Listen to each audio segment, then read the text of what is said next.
दोस्तों, भारतीय न्यायपालिका भारतीय लोकतंत्र का एक इम्पॉर्टेंट पिलर है, जिसके ऊपर सिर्फ देश के संविधान की रक्षा की प्रमुख जिम्मेदारी ही नहीं, बल्कि यह देश की जनता के लिए न्याय का पवित्र मंदिर भी है, जहां लोग बड़ी ही उम्मीदों से विश्वास के साथ न्याय मांगने के लिए जाते हैं।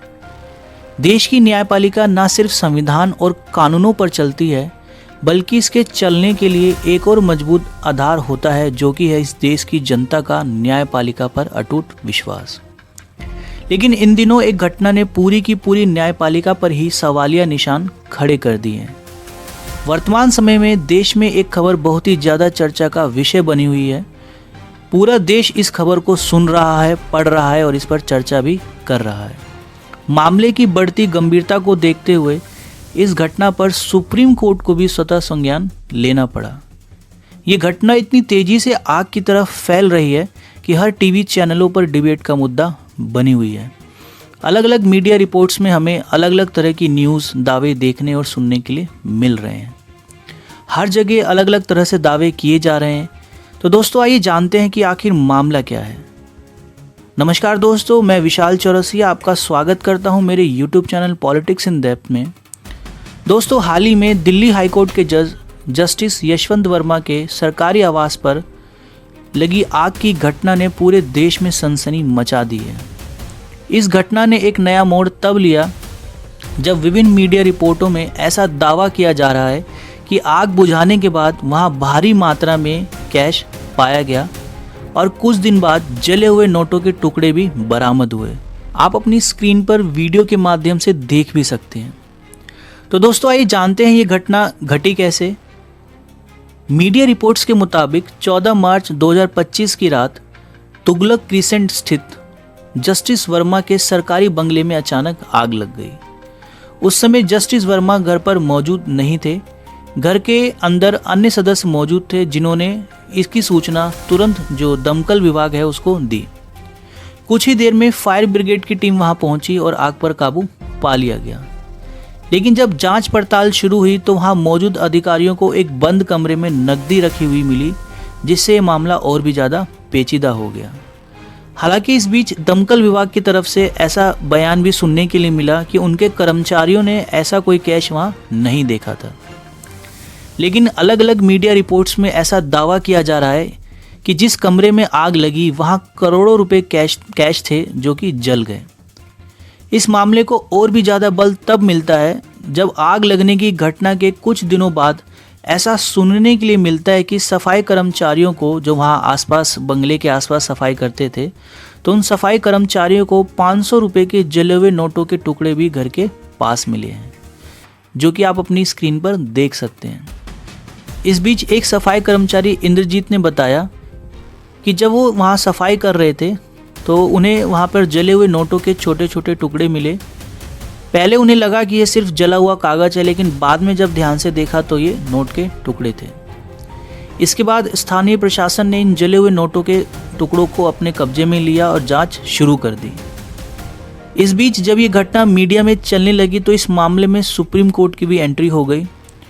सुप्रीम कोर्ट ने इस घटना को गंभीरता से लिया। पहले तो जज साहब का ट्रांसफ़र इलाहाबाद हाईकोर्ट में कर दिया गया और बाद में सुप्रीम कोर्ट के मुख्य न्यायाधीश जस्टिस संजीव खन्ना जी ने 3 जजों की जांच समिति भी गठित कर दी है, जिसमें कि हिमाचल प्रदेश हाईकोर्ट के मुख्य न्यायाधीश justice GS Sandhawalia, Punjab and Haryana high court के मुख्य न्यायाधीश शील नागू और कर्नाटक हाईकोर्ट के जज जस्टिस अनु शिवरामन शामिल हैं। सुप्रीम कोर्ट ने यह भी फैसला किया कि जब तक मामले की पूरी सुनवाई नहीं हो जाती है, तब तक जस्टिस वर्मा को कोई भी न्यायिक कार्य नहीं सौंपा जाएगा। इस बीच जस्टिस वर्मा की भी सफाई हमें जो है टीवी रिपोर्ट्स के माध्यम से देखने के लिए मिली। इस पूरे विवाद के बीच जस्टिस वर्मा ने अपने ऊपर लगे आरोपों को सिरे से खारिज कर दिया। उन्होंने कहा कि जिस कमरे में नकदी मिली है, यानी कैश मिला है, वह मेरे मुख्य आवास से अलग था। वहाँ कई लोगों का आना जाना रहता था और मुझे इस घटना में ज़बरदस्ती फंसाया जा रहा है। ये जो कैश था वो मेरा नहीं है, ऐसा उनकी तरफ से जो है बयान हमें देखने के लिए मिल रहा है। ये घटना सामने आने के बाद सोशल मीडिया और जनता में चर्चा का एक महत्वपूर्ण मुद्दा बन गई है। कुछ लोग इसे बड़ी साजिश मान रहे हैं, जबकि कुछ इसे न्यायपालिका में भ्रष्टाचार का संकेत भी बता रहे हैं। दोस्तों, आपको बता दें कि जस्टिस यशवंत वर्मा पर पहले भी सीबीआई जांच का एक मामला चल रहा था। दरअसल 2018 में जस्टिस वर्मा का नाम सिंभोली शुगर मिल बैंक धोखाधड़ी मामले में सीबीआई की एफआईआर में शामिल था। इस मामले में सिंभोली शुगर मिल पर ओरिएंटल बैंक ऑफ कॉमर्स के साथ करोड़ों रुपए की धोखाधड़ी का आरोप था और जस्टिस वर्मा का नाम इस एफआईआर में आया था। फिर फरवरी 2024 में इलाहाबाद हाईकोर्ट ने सीबीआई को इस मामले की जांच फिर से शुरू करने का आदेश दिया। हालांकि बाद में सुप्रीम कोर्ट ने इलाहाबाद हाईकोर्ट के इस आदेश को पलट दिया, जिससे सीबीआई की जो जांच थी, इन्वेस्टिगेशन थी, वो बंद हो गई। दोस्तों, आइए जानते हैं कि अब आगे क्या होगा। वर्तमान समय में सुप्रीम कोर्ट ने जस्टिस वर्मा से जुड़े हुए इस मामले की जांच के लिए जो है एक कमेटी का भी गठन कर दिया है, जो जल्द ही अपनी रिपोर्ट सुप्रीम कोर्ट को सौंपेगी। पर अगर किसी भी तरह की गड़बड़ी पाई जाती है तो सीबीआई या ईडी जैसी एजेंसियां इस मामले की जांच कर सकती है। फिलहाल जस्टिस वर्मा को इलाहाबाद हाईकोर्ट में ट्रांसफ़र कर दिया है और साथ ही साथ जो है उनको किसी भी तरीके का न्यायिक कार्य सौंपने के लिए सुप्रीम कोर्ट की तरफ से मना किया गया है, ताकि जो जांच है वो निष्पक्ष हो सके। इस घटना ने न्यायपालिका पर एक बड़ा और गंभीर सवाल खड़ा कर दिया है। क्या ये सिर्फ एक दुर्घटना थी या फिर कुछ छिपाने की कोशिश? क्या नकदी और जले हुए नोटों का जज से कोई सीधा संबंध नहीं है? इन सभी सवालों के जवाब जो आगे जांच होगी, उसके बाद जो रिपोर्ट आएगी, उसमें हमें देखने के लिए मिलेंगे।